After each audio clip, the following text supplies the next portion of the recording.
So I just want to introduce yourself to begin with. Yeah, I'm Dan Beaver from Southport. My name's David McCollum. What's your name? My name's Charlie, nice to meet you. Charlie. What's your name, sorry? Patricia. Patricia. David Chaim. I'm Stu and I'm recovering alcoholic and addict. My name's Ashley Winston and I'm an addict. Well, Patricia, can you tell us just a bit about yourself to begin with? Well,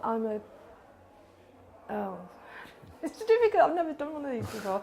I'm a recovered alcoholic, or recovering alcoholic. I'll be 2 years actually in 20 days. My mum and dad are hippies. They grew up in the drug culture. My sister didn't take drugs, but I did. At 14, 15, I started taking drugs and didn't stop taking until I was 33. In between that time was ending up in prisons, in and out of detoxes, in and out of different places. Started off with a group of friends just smoking weed about the age of 15. And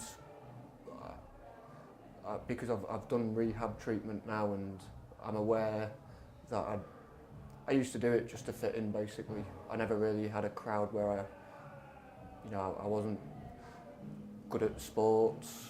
I wasn't, like in the good-looking group in our high school. So I just got in with the people who smoke weed, and that's where it started with me.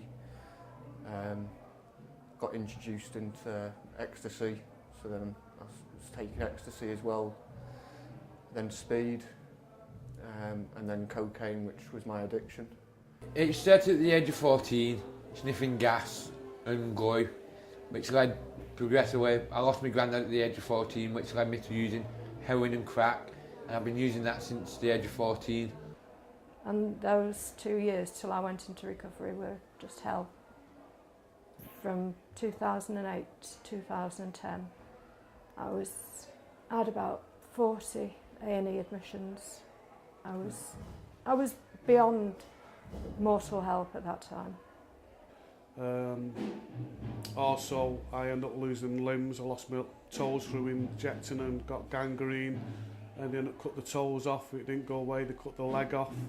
And then a year later, I had a bad accident with the hot water. It went all over my hands. And until this day, I'm still scarred. I still have physical scars through it. And I went to AA. I tried it a few years before. My friends had made me go because I was getting violent as well. I was aggressive, I was nasty. And ended up, like I say, in hospital, either overdoses, cut my head open. If you could speak to the people of the world that are suffering, or their families that are suffering from drug addiction or alcohol addiction, what would you say to them? I'd say that recovery is possible. Not only is it possible, it's probable. And it's a fantastic life when you enter recovery. I would say unite. Really, I would say that if anyone's got a problem and they've had enough of doing what they're doing, my experience was when I utilised the services for the right reasons and started to see the help that was there, I started to meet other people who had similar problems, and within that I got identification, realised I wasn't alone, and I seen these people was living in solutions. If you want to really give up, then there are ways to do it now. You've got loads of services out there that will help you. You never have to suffer a life of addiction.